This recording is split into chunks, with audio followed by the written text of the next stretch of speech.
अगर दिल्ली की पुलिस ये कह रही है कि प्रदर्शन के दौरान पैलेट गन चली ही नहीं, तो फिर 25 साल के इरशाद शेख की गर्दन, चेहरे, कंधे में धंसे ये छर्रे आखिर कहां से आए?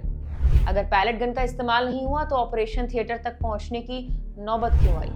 और अगर हुआ तो किसने चलाई? यही वो सवाल है जिनके जवाब अब पूरे देश में मांगे जा रहे हैं। 20 जुलाई, दिल्ली का जंतर मंतर।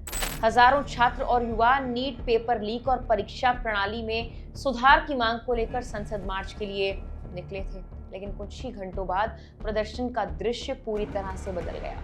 बैरिकेड, लाठीचार्ज, आंसू गैस और भगदड़ के बीच कई प्रदर्शनकारी घायल भी हुए थे। इन्हीं में से एक का नाम 25 साल के इरशाद शेख का, जो आज अस्पताल के बेड पर है। उनके चेहरे, गर्दन और कंधे में कई छर्रे धंसे हुए हैं। सवाल सिर्फ उनकी चोट का नहीं बल्कि उस पूरे घटनाक्रम का है जिस पर अब अलग अलग दावे, आरोप और जवाब सामने आ रहे हैं। इरशाद शेख मूल रूप से मध्य प्रदेश के जबलपुर के रहने वाले हैं और गुरुग्राम की एक प्राइवेट कंपनी में काम करते हैं। उनका कहना है वो किसी राजनीतिक पार्टी के मेंबर नहीं है, वो सिर्फ इस वजह से प्रदर्शन में शामिल हुए थे क्योंकि उनका मानना था कि परीक्षा प्रणाली में पारदर्शिता होनी चाहिए और आने वाली पीढ़ी का भविष्य सुरक्षित रहना चाहिए।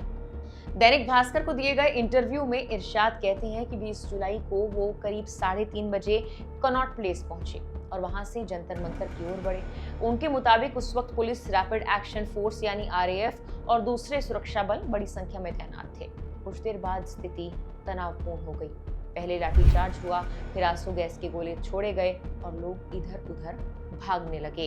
इरशाद का ये दावा है कि इसी दौरान उन्होंने एक RAF जवान को अपनी तरफ बंदूक तानते हुए देखा। शुरुआत में उन्हें लगा कि शायद सिर्फ डराने के लिए ऐसा किया जा रहा है, लेकिन कुछ ही सेकंड्स बाद फायर की आवाज आई।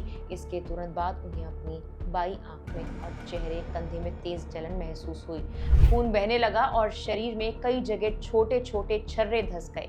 आसपास मौजूद लोगों ने किसी तरह से उनका खून रोकने की कोशिश की और फिर उन्हें स्कूटी पर बैठाकर लेडी हार्डिंग अस्पताल पहुंचाया गया। ऑल्ट न्यूज की रिपोर्ट के मुताबिक इरशाद के चेहरे और गर्दन में कई पैलेट जैसी धातु की गोलियां दिखाई देती हैं। रिपोर्ट में यह दावा किया गया कि 3 छर्रे गंभीर जगहों पर फंसे थे, एक आंख के नीचे, दूसरा गर्दन की एक महत्वपूर्ण रक्तवाहिका के पास और तीसरा चेहरे की हड्डी के भीतर। 21 जुलाई को उनकी सर्जरी भी हुई। रिपोर्ट में यह भी कहा गया कि उनके साथ मौजूद दोस्त का यह आरोप है कि उन्हें इलाज से जुड़ी पूरी जानकारी या CT स्कैन रिपोर्ट तत्काल उपलब्ध नहीं कराई गई। यहीं से सबसे बड़ा विवाद शुरू होता है। दिल्ली पुलिस लगातार ये कह रही है कि 20 जुलाई के प्रदर्शन के दौरान पैलेट गन का इस्तेमाल नहीं किया गया।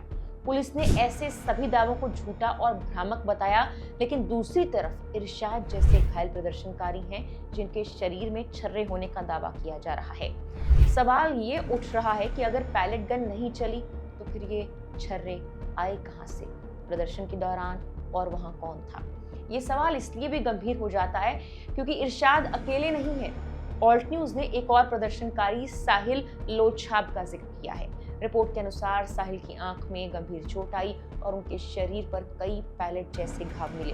दोनों मामलों को जोड़कर रिपोर्ट ने यही सवाल उठाया कि अगर किसी सुरक्षा एजेंसी ने पैलेट गन इस्तेमाल नहीं की तो इन चोटों की वजह क्या है? दूसरी ओर दैनिक भास्कर से बातचीत में इरशाद ने यह कहा कि वो 100% दावे के साथ ये नहीं कह सकते कि वो पैलेट गन ही थी, लेकिन उनके मुताबिक शरीर में जिस तरह के छर्रे धंसे हैं वो उसी तरह के लगते हैं।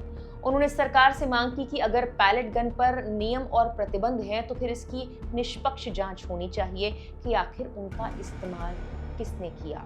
इंटरव्यू के दौरान इरशाद ने एक और बात कही जिसने लोगों का ध्यान खींचा। उन्होंने बताया कि केंद्रीय मंत्री JP नड्डा उनसे अस्पताल में मिलने पहुंचे थे। इरशाद के मुताबिक नड्डा ने उनका हालचाल पूछा और ये भी पूछा कि वो प्रदर्शन में क्यों शामिल हुए थे। इरशाद ने जवाब दिया कि वो अपने छोटे भाई बहनों और लाखों छात्रों के भविष्य के लिए वहां गए थे। उन्होंने कहा कि अगर भविष्य में फिर मौका मिला तो वो दोबारा भी ऐसे आंदोलन का हिस्सा बनेंगे। इस पूरे विवाद के बीच एक और सवाल उठता है कि आखिर पैलेट गन के इस्तेमाल के नियम क्या हैं? सुरक्षा बलों के मानक संचालन प्रक्रिया यानी SOP के अनुसार भीड़ को नियंत्रित करने के लिए पहले चेतावनी दी जाती है, इसके बाद पानी की बौछार, फिर आंसू गैस, फिर सीमित लाठीचार्ज और सबसे आखिर में आवश्यकता पड़ने पर कम घातक यानी नॉन लीथल हथियारों का इस्तेमाल किया जा सकता है। इनमें पैलेट गन, पावर ग्रेनेड और कुछ और उपकरण भी शामिल होते हैं, लेकिन इनका इस्तेमाल भी तय परिस्थितियों और नियमों के तहत ही किया जाता है। यही वजह है कि अगर किसी शांतिपूर्ण नागरिक प्रदर्शन में वास्तव में पैलेट गन के इस्तेमाल की पुष्टि होती है तो ये बेहद गंभीर मामला बन जाता है। हालांकि फिलहाल इस दावे की आधिकारिक पुष्टि नहीं हुई है। एक तरफ पुलिस का ये साफ इनकार है, दूसरी ओर घायल प्रदर्शनकारियों के बयान और मीडिया रिपोर्ट्स हैं। ऐसे में सच क्या है, इसका फैसला सिर्फ निष्पक्ष जांच और आधिकारिक मेडिकल और फॉरेंसिक रिपोर्ट ही कर सकती है। फिलहाल के लिए इस वीडियो में इतना ही।